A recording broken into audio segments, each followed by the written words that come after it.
This is the DRF Sports Forum podcast. Here's your host, Peter Thomas Fornatale.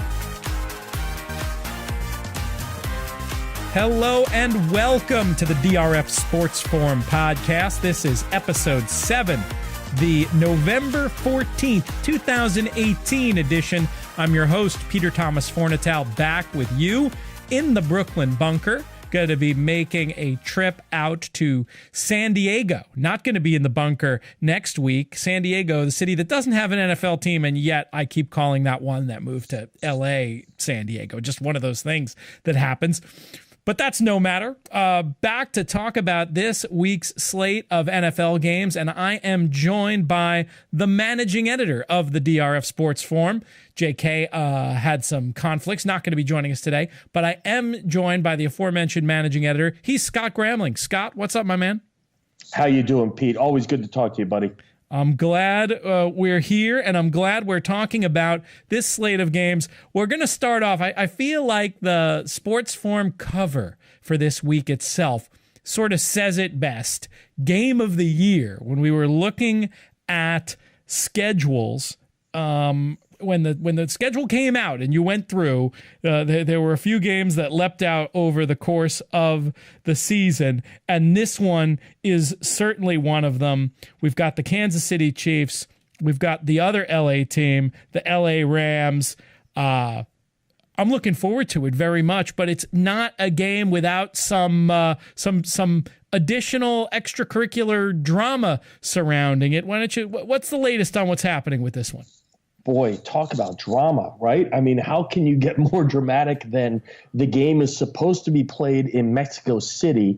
The field is deemed unplayable, and it gets moved back to Los Angeles, so the Rams will now be the home team.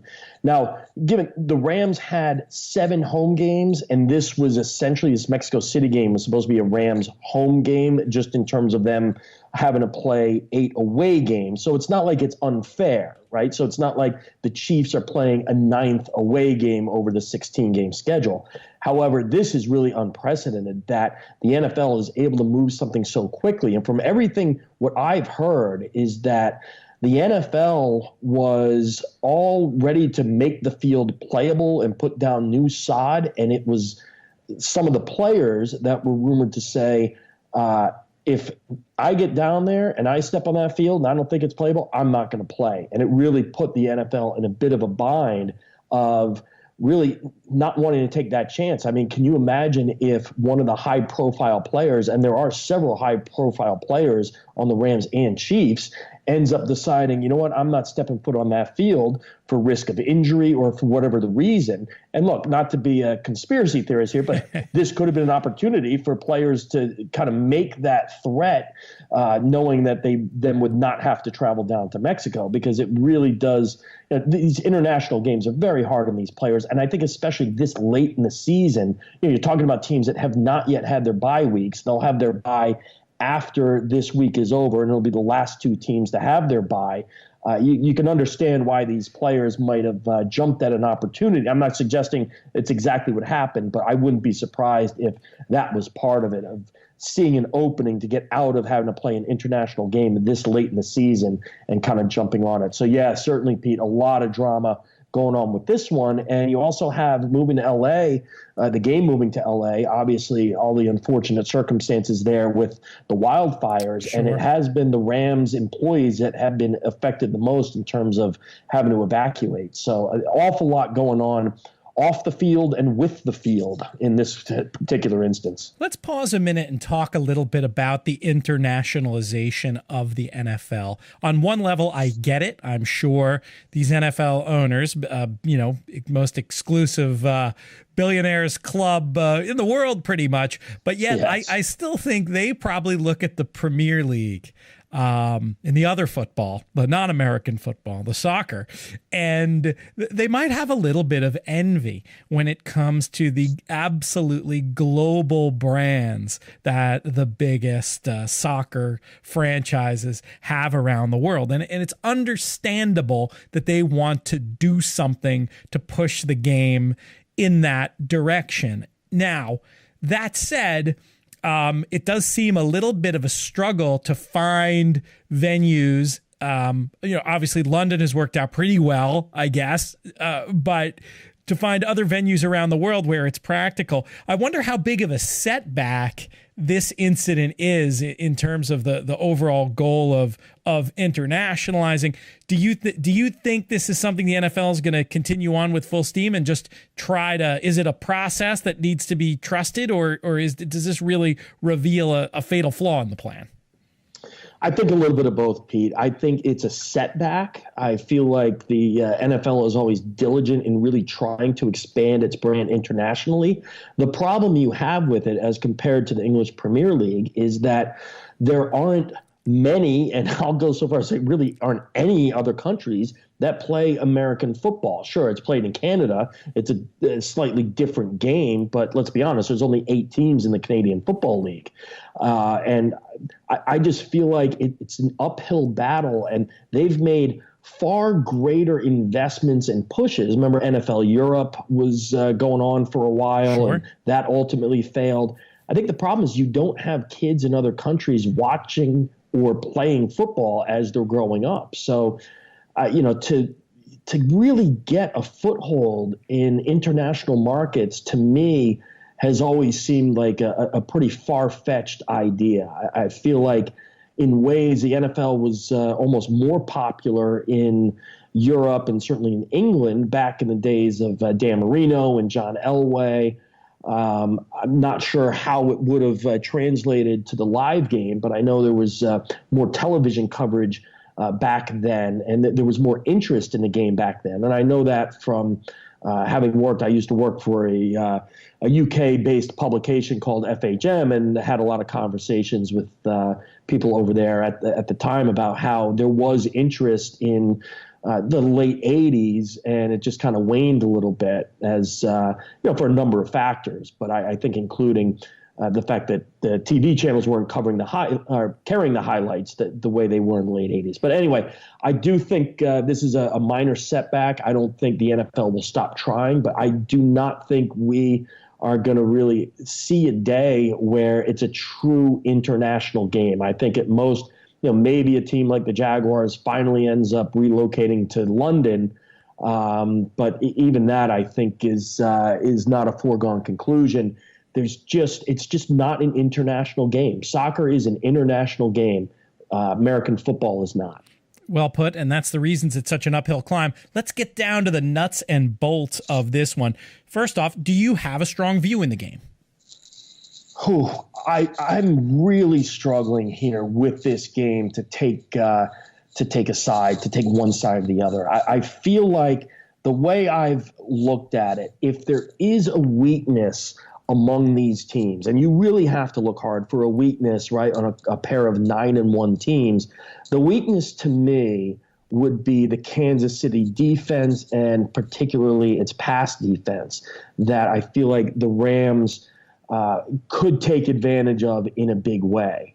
That being said, the Chiefs have played better defense in recent weeks, but the one that kind of sticks a little bit in my mind was about a month ago today, when they played in New England and gave up the 43 points to the Patriots. I think that since then, we've seen the Patriots win some games and lose some games. We saw them lose this past weekend to a Tennessee team that was able to do what you need to do against that Patriots offense, which is get pressure with 4 and a strong front 7. I feel like the Chiefs did not have that. The Patriots put up points at will, and that is, I think, the dynamic here that has me leaning toward the Rams. The Rams have not been as dominant in recent weeks as what the Chiefs have been. Both teams 9-1, but you look at the Chiefs 8-2 against the spread. The Rams just 4-5-1 against the spread, have had a lot of close games in recent weeks. But I almost feel as if having those close games might help the Rams in this instance, because I don't see either team getting blown out. And if it is a situation where the game's tied with 5 minutes to go, the Rams have more experience at this point than the Chiefs do this season in those kind of scenarios. Right now, the line is, I've seen it as low as 2.5. I've seen it as high as 3.5. I think it's going to settle right in there at 3. I would expect it to close at 3. If I had to play it, I would take the Rams because I do think their defense is significantly stronger than what the Chiefs' defense is. And I feel like the Rams' offense is almost as effective and as balanced as what the Chiefs' offense is. So I give the Chiefs a slight edge on offense, the Rams a bigger edge on the defense, and that has me leaning toward the Rams in this one. It's one of these lines, like so many, where the subtleties are going to make all the difference in the end. If it is 3.5, I feel like my hand would be forced to taking the Chiefs, and if it went down under the 3, it feels like you'd have to lay the favorite. And then settling at 3, it just seems like a game to pass, or I should say at least pass on the side front. Let's talk about this over-under, the number I'm seeing at present being 63.5. This was one that caught my eye when the first reports about the messy field in Mexico City were coming out as a no doubt about it slam dunk underplay. I did not get any wagers down at that number at that site. I haven't done anything in this game to this point, but I'm curious now with the game in LA, that's 63.5. Is this a case where books are begging us to bet under, or is that going to just end up being a sucker play and these two are going to put on a show on a Monday night? What's your thought about this total? I would lean under here. I just feel like we've seen games in the past, right, that are hyped like this, and you kind of just feel like, oh my gosh, no team's going to have to stop the other team, be able to stop the other team. I also think that Patriots-Chiefs primetime game a month ago is still so fresh in people's heads that, oh gosh, that went way over the total, and this is going to be similar to that.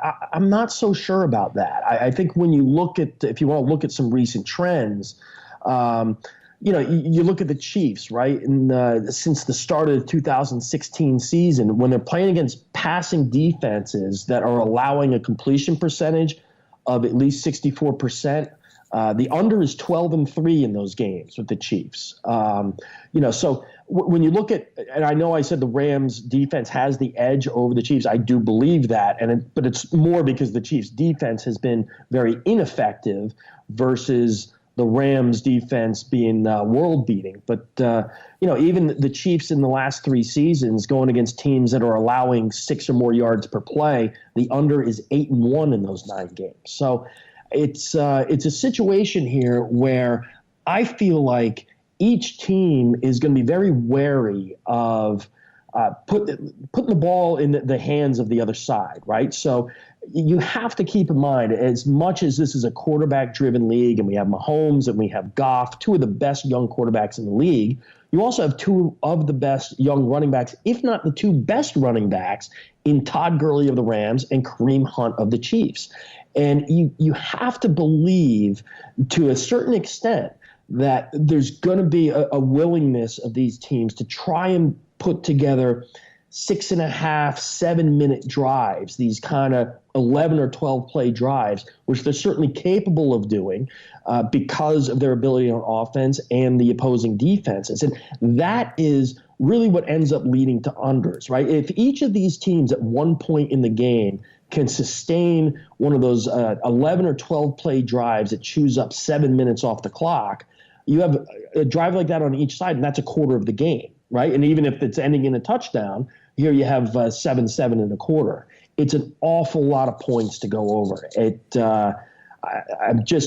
don't want to sound like I'm afraid of the number, and I certainly would not be surprised, when it's certainly within the realm of possibility that this game ends up being 34-31, which ends up going over the total. It doesn't even seem like that's all that high scoring. But I think you have to account for what the strategy and the game plan of this is going to be. And as much as it gets hyped in the mainstream media as this all-time shootout and it's going to be like a college game, they're going to go up and down the field, I feel like the defenses are at least capable enough and the running games are certainly effective enough that this might not be that kind of shootout that, you might be more apt to see with a team like the Saints, for instance. When the Saints get indoors and on that fast track, I think we tend to see an awful lot of high-scoring games. This is not going to be on the sloppy Mexican track, but you look at. I guess I'm looking at the Packers-Rams game of a couple weeks ago, right? That was one that went under that high total of 57. I could see something along those lines here. Maybe it's a 31-27 game, but it's a really tough one to call, Pete, because, again, you wouldn't be shocked if you saw a score somewhere in the realm of 34-31, 37-34. It's definitely the bet that I'm considering the most. I think I want it's muggish, of course, but that's okay sometimes. This is a game I want to watch, and if I'm staying up and watching the game, I'm going to want to have an action bet on it at least. And despite the fact that I feel like they're begging me to go ahead and bet this under, I think I'm going to do it. And I like the fact that you had, in addition to the anecdotal case, some data there, some valid trends from the Sports Forum archive to go ahead and back that up. So it's going to be a blast. It's very exciting when we get one of these sort of playoff feeling games in the middle of the year. We've had a few of them, but none more interesting than this one. Next, I want to turn the conversation to a team you just mentioned, the Saints, who are at home hosting the world champion Philadelphia Eagles. Another game that will have a lot of eyeballs on it.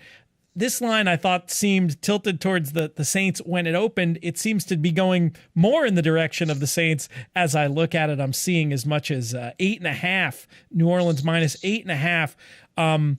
Has the love gone too far on the Saints? Has the hate gone too far from the Eagles? Or is this just a case of trust your eyes in the last few weeks and go ahead and play the Saints? Where do you land? It's interesting to me. So before the lines come out, I like to play a little game, but I think it's a useful game where I try and guess what the lines are going to be. Sure. And I thought this line was going to be 7. I thought that a solid 7 was the right number. And when it opened at 7.5, I was kind of curious to see. I still thought at that point it would be bet back down to 7. But you're right, it's gone the other way. And I'm even seeing I'm seeing 9 in a couple of places. And when you consider a few aspects, right? You consider the Eagles, I think, are a team that fans and bettors have kind of been waiting to get right. And I think it's different with the Eagles than it's been with teams in the past. I think bettors have been more patient with the Eagles, and I'll admit, myself included, because of the fact that Carson Wentz missed the entire preseason and missed the first 2 games of the season. You felt like the Eagles were just a little bit delayed. They were getting off to a start that was, just later than everybody else because they didn't have everybody at full strength. Alshon Jeffrey as well.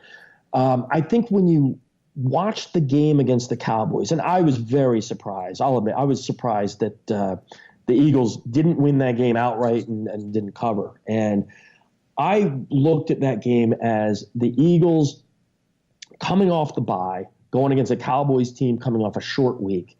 And you looked at what the Cowboys had done off the short week, where they were 1-6 against the spread under Jason Garrett, coming off a Monday night game, 0-7 straight up. It just all signs pointed to the Eagles. Absolutely. And it was a game that, as I watched it unfold, I just started to come to the realization that the Eagles' secondary is a huge weakness, and it became a bigger weakness once their best corner, Darby, went down with a torn ACL, and he's now out.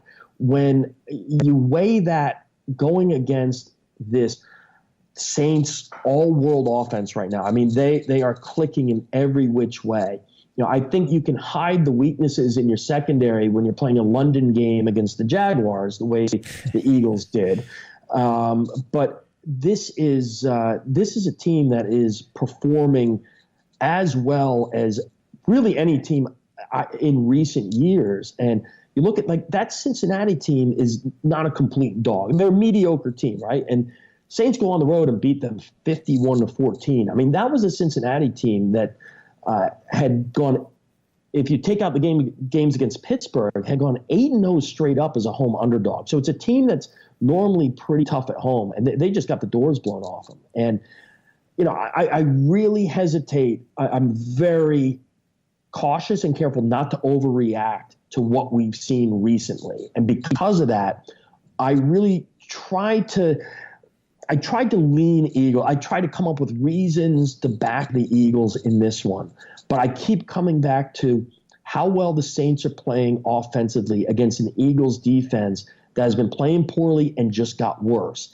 And when you talk about games with the Saints and games with totals in the mid-50s, suddenly a number like 8 is just not that big a number. You look at what the Saints did in that 10-point win against the Rams. I mean, the Saints have consistently been winning games recently by double digits. So I think from that standpoint, the number's close to being right. And if I had to play it, I would lay the points in this one. Yeah, I understand everything you're saying, especially about the matchups when it comes to that Eagles secondary and what the Saints have been doing. I just wanted to highlight for those who weren't paying attention, as you point out, that in that Cincy game, it was basically we don't have no hitters and perfect games and things like that in the NFL, but it was basically Breeze doing the quarterback equivalent. I was actually looking forward to talking to JK about that, being the aficionado of quarterback play that he is. What was it? Something like they had 10 drives in the game, 9 scores, and then a kneel down in the last one. It was the dominance was thorough. Yeah. It was absolute dominance, and again, like normally that's a time where you're like, okay, well, this team's going to be overvalued. And that's why, at first glance, again, I try and speculate what the lines would be. Where would I set the lines? If the line's a little off, I look into it more. And yeah, I felt like 7 was the right number, but the more I dug into it, I'm not even sure that if it gets as high as 9.5, I don't even think that's too high. I would not lay 10, but I really do think if it gets to 9.5, I would still side with the Saints in this one. You made a great point about looking at the over-under and using that as a guide to the line, just thinking about it in terms of essentially what score is being predicted by the market in that sense. And then you start to think about what the likely scores are. And I think that's right, that you realize those points in that range from 7.5 to 9.5 are kind of dead. They don't really mean that much in a way that allows someone who's enthusiastic about the Saints to go ahead and bet them. I just feel like that game last week, normally I would love to do what you're saying and take this as a chance for maybe a little bit of regression to the mean on the Saints point. But the more I looked at that game last week, I went in thinking first thought was, especially having spent that time watching Cincy up close so recently, the thought was that the Saints were just better. That was the first thought, and it was going to be all Saints. And the more I looked, the less confidence I had about it. There were some trends, including the one that you mentioned that I saw in Sports Forum. There was also just the fact that it seemed like this really tricky sandwich spot for the Saints between these other 2 higher profile games. I decided just to leave it alone. And for them to put on the show that they did, given the spot in the schedule and everything else, maybe it's just best to stand out of their way, or at the very least pass. But I don't think I need to get on the Eagle train here, even knowing full well that the Eagle narrative going into the Cowboy game last week was exactly like you said. Wentz, he's getting up to speed. This team is going to win the division. They're getting back on track, et cetera, et cetera. It seems like all hope of that, from media talk anyway, seems out the window based on the one game. And who knows, they'll probably have time to possibly anyway, have time to right the ship after, given the state of the division. But it does seem like there's been a reason for that pause in the narrative. Any other thoughts on this game before we move on? No, I guess I'll just conclude by saying, this Saints dominance has not come against cupcakes. It's, 5 of the Saints' last 6 wins have been by double digits, and each of the last 4 double-digit victories have come against teams that currently have records above 500. And if you don't mind, Pete, I think I'm just going to use that to segue to the Sunday night game, which is Chicago, which is on the other end of the spectrum. Chicago has not beaten a team yet this year that currently has a record over 500. Yep. So I think that's something I do like to look at. Like, what's the level of competition that these teams have faced? And normally at this point in the season, when you see a team with a record like the Saints have, 8-1 and 7-2 against the spread, you tend to look deeper and it's like, oh, they've played a bunch of teams that are 2-7, and that, yeah, they've played the 2-7 Giants, but for the most part, the Saints have risen to the occasion against tough competition, and they're not just winning and covering, they're dominating these games. Now, have you tipped your hand a little bit in what you're thinking in this Vikings-Bears game? First of all, I just want to say I'm excited to get to see such a classic NFL matchup. You can hear the sweeping music and John Facenda's baritone when you think about key matchups with the Vikings. We may be dating ourselves slightly, but the younger listeners can Google it. Very excited just to have a meaningful Vikings-Bears national TV game. Have you tipped your hand as to who you're supporting?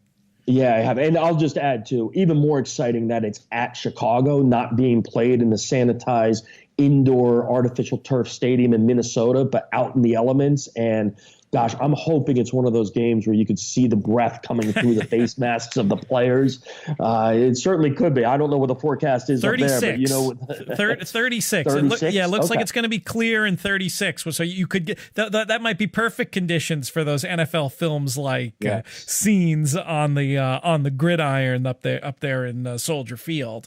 Where are you going here? Yeah, I'm going with the Vikings here. I just think that they're the better tested team, and they are the better team. I'm still not a Trubisky believer. I think what Trubisky has done has been impressive, and I give a lot of credit to the new head coach, Matt Nagy, there. And if you watch closely with Trubisky, he's extremely comfortable the first 10 to 12 and sometimes as many as 15 offensive plays that have been scripted. Those are the scripted plays. And then once they get into the flow of the game, it's a bit different. Now, against the Lions last week, they punished them so severely that they were up so much early in that game. I feel like the Lions never put up a fight. And that's what the Bears have done on certain occasions. They certainly did it against the Buccaneers early in the season. They get up by so much early in the game, and then they just have their way, kind of break the will of the other team. There's been other instances, however, where it hasn't been that way. And I feel like when you look at the fact that, the Bears go into Arizona against a bad Cardinals team earlier in the year and they only win 16-14, they did lose at home to the Patriots. There's instances here where things, I'm not going to go so far as to say they unravel for Trubisky, but he's not the same confident quarterback once he gets into the flow of the game. And I just feel like this Vikings team, inexplicable what happened in that home game against the Bills earlier this year. But since then, this is a team that's it's 4-2 straight up. They're 4-1-1 against the spread. The only one of those games, so the losses, the straight up losses, were at Rams by 7. That was a 7-point spread, so that was the push. And then they lost to the Saints. And as we mentioned before, everybody's losing to the Saints. So I feel like this is a matchup of teams where I think the Bears, and don't get me wrong, I like the Bears. My favorite prop bet before the season was Bears plus 350 to make the playoffs. And I thought their value to win the division was significant as well. I just feel like this Vikings defense has now righted the ship, and it's just getting better every week. When you look especially at that passing defense, the Vikings gave up the 456 passing yards to the Rams in week 4. Since then, they've gotten better every week. And they gave up 283, then 208, then 192, 164, and now all the way down here before the bye to the Lions. They gave up 143 passing yards. Now, the Lions are not a terrible team, right? Matthew Stafford is a capable quarterback. It's not like we're talking about giving up 143 passing yards to Nathan Peterman. So I think there's significant improvement on the Rams side. On the Vikings side. I think they continue to be undervalued to a certain degree.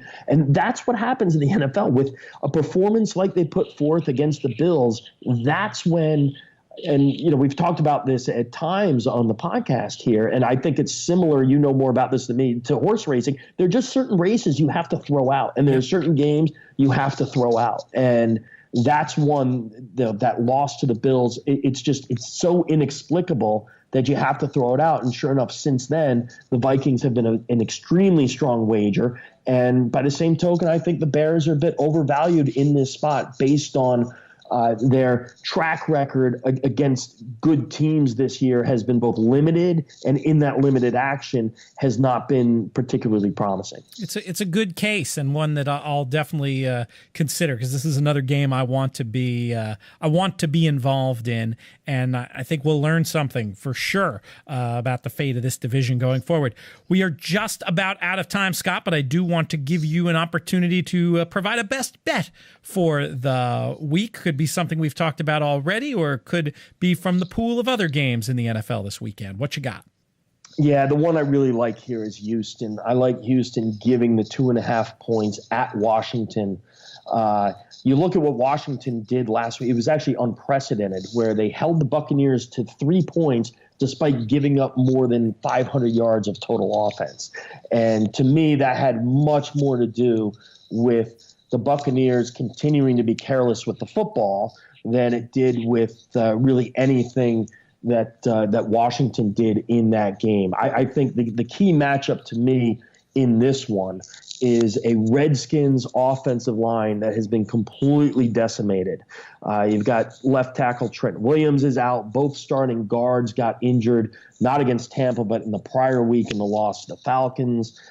They have a patchwork line. John Cooper is a former first-round free agent bust who was literally sitting on his couch watching football as recent as 10 days ago, and he's a starting guard here. Now, when you look at Tampa's front four, Tampa's a team that has only 43 sacks in 25 games since the start of last season.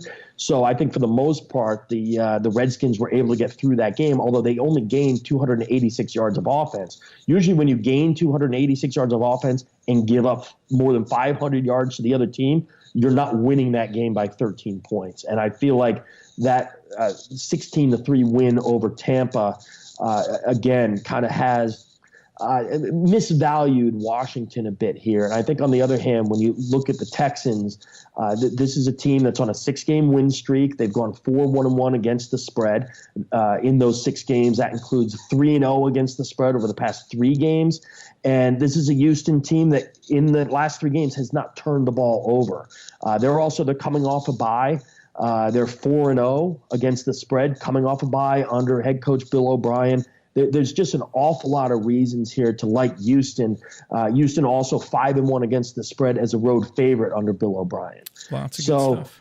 There's a lot to like here, and the more I've looked at this game, the more I liked it. I'm not afraid of laying points on the road here, especially in a game that's virtually a pick'em. And again, I'd say if I had to say one thing that sticks out the most to me, it's that you have a Texans front 7 led by J.J. Watt and Jadeveon Clowney going against a makeshift patchwork Redskins offensive line that's been banged up, including at left tackle, having a guy come off the street to play guard. It just really adds up to, I think, the kind of outcome that we saw in Washington a couple weeks ago against Atlanta. Atlanta, a team that has had its share of struggles, and they went into Washington, won that game 38-14 with relative ease. I wouldn't be surprised if this is even a double-digit win for the Texans in this one. Bold prediction, but supported by a good analysis and also some actionable data coming right out of the sports forum. So thank you for that, Scott. That is, you got it. That's all the time we have. Thank you very much for all of your insights throughout the course of the show. JK will be back next week. Thanks also to producer Craig. Most of all, thanks to all of you for listening. We'll be back next week. I'm Peter Thomas Fornatale, and I hope all the bounces go your way.